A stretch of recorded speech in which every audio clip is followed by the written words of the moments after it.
Hello friends, welcome back to my YouTube channel. In this video में हम पढ़ेंगे chapter first environment in NCERT class 7th का geography का chapter first है। तो लेट्स स्टार्ट। बट उससे पहले हम जानते हैं इन्वायरमेंट मीन ये इन्वायरमेंट जो होता है वो होता क्या है। इन्वायरमेंट क्या होता है? Environment is our basic life support system. ये हमारी लाइफ का एक बेसिक सपोर्ट सिस्टम होता है। It provide the air we breathe, ये हमें प्रोवाइड कराता है एयर जिससे हम सांस लेते हैं, द वाटर वी ड्रिंक, जो पानी हम पीते हैं, and the food we eat, जो खाना हम खाते हैं, and the land where we live, और जो लैंड जिसमें हम रहते हैं। तो शुरू करते हैं हमारा चैप्टर। इसमें ये कुछ कहा गया है, मीन्स कुछ एक्टिविटी वर्क ही कुछ ऐसा दिया गया, बट हम इसमें सिर्फ इंपॉर्टेंट टॉपिक से डिस्कस करेंगे। So let's start. हम जानते हैं कंपोनेंट ऑफ इन्वायरमेंट। इन्वायरमेंट के कंपोनेंट्स क्या होते हैं। हमने इन्वायरमेंट तो पढ़ा कि इन्वायरमेंट क्या होता है, अब हम जानेंगे इसके कंपोनेंट्स क्या होते हैं।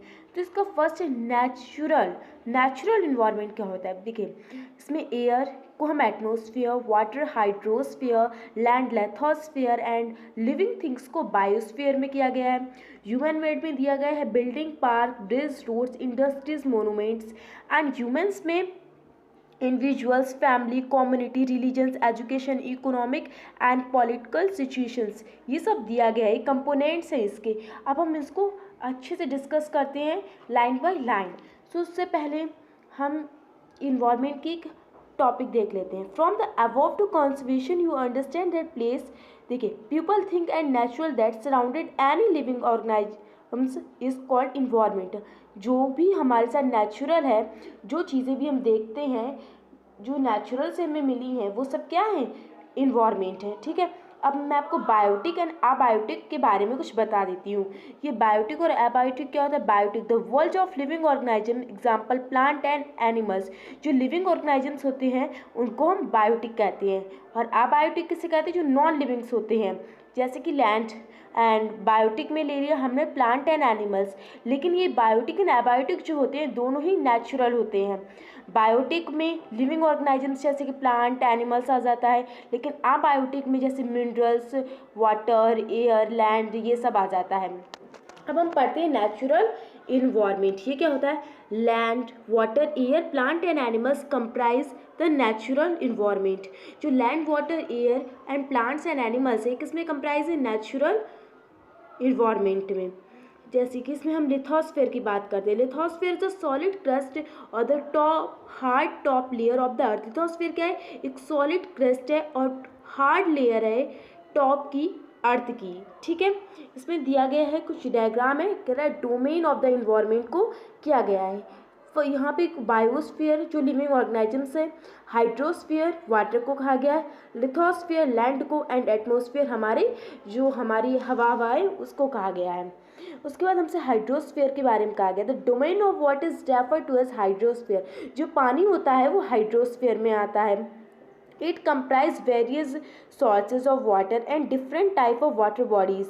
ये क्या करता है? कंप्राइज करता है वेरियस सोर्स को एंड वाटर की डिफरेंट टाइप की बॉडीज़ को, जैसे कि हम ले सकते हैं river, lake, sea, ocean etcetera. It is essential for all living ऑर्गेनाइजम्स। ये सारे लिविंग ऑर्गेनाइजम्स के लिए ज़रूरी है। Atmosphere, the atmosphere is a thin layer of the earth. Atmosphere क्या है? सबसे थिन लेयर है, मीन सबसे पतली लेयर है अर्थ की, surround the earth. The gravitational force of the earth hold to atmosphere around it protect us। जो gravitational force होता है अर्थ का, वो क्या करता है? होल्ड करता है इसके एटमॉस्फेयर को, अराउंड इट प्रोटेक्ट अस, और उसे प्रोटेक्ट करता है। उसके बाद हम जानते हैं व्हाट इज इकोसिस्टम। ये जो इकोसिस्टम होता है वो क्या होता है। तो उससे पहले इसमें कुछ इकोसिस्टम के बारे में दिया गया है, लेकिन हम उसको डिस्कस नहीं करेंगे। हम यहाँ देखते हैं all plant, animals and humans. जितने भी plants, animals and humans beings होते हैं डिपेंड देयर इमीडिएट सराउंडिंग्स, वो अपनी आसपास की चीज़ों पर ही डिपेंड होते हैं। Often they are also independent on each other, और ये सब इन्हीं चीज़ों पे ही डिपेंड करते हैं। This relation between the living organisms, और ये जो रिलेशन होता है as well as relation between the organisms and their surrounding. हम कह सकते हैं कि जो रिलेशन होता है लिविंग ऑर्गेनाइजम्स का और उनके पास वाली चीज़ों का, वो है एक इकोसिस्टम।